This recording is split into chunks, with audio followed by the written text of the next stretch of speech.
Hi everyone, this is R.A. Sweeney here to talk to you about another passage from the book Praying with the Latter Prophets as part of the Praying with the Gospel series. Today we are less than 2 weeks away from the release of this book here on June 20th. So it's available for pre-order now if you want to go ahead and check that out. Otherwise, less than 2 weeks until you can just order it right away.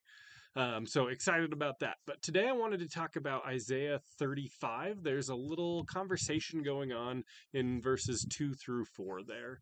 And I really was excited to share this passage because I feel like there's a lot going on here that is so natural to the feel of the prophets.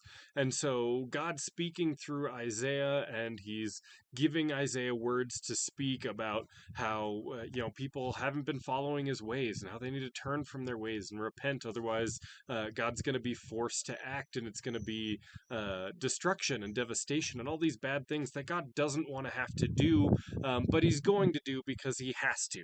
Justice demands that he act to protect the parts of creation that are being destroyed by wickedness. And so he's begging people to repent through Isaiah. And this little prayer here, this conversation here, Isaiah is saying all these things like, hey, you guys are sinning, judgment's coming, everyone's going to die if they don't turn away. And Isaiah has this little prayer that's kind of like a sidebar, and he's like, yeah, get them, God, go destroy the wicked and bring their sin back upon their heads. And it's almost like God stops the flow of his train of thought in response to this. He's like, whoa, hold up. That's completely not the point of what I'm saying. And so we see that so much in the prophets, where there's all this doom and gloom, and we get this feeling of it's just this angry God who's just ready to destroy and wants to bring judgment. And people will be like, oh, well, the God of the Old Testament is all just anger and all of this is meant to be a warning. It's meant like, hey, I have to protect creation. You guys are doing such bad things.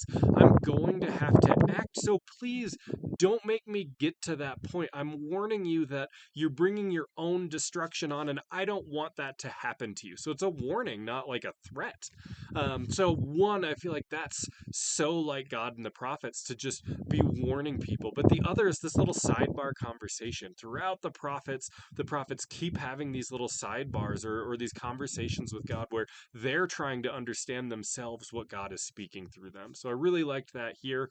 That's what I wrote about for Isaiah 33, verses 2 through 4. Thanks, everyone.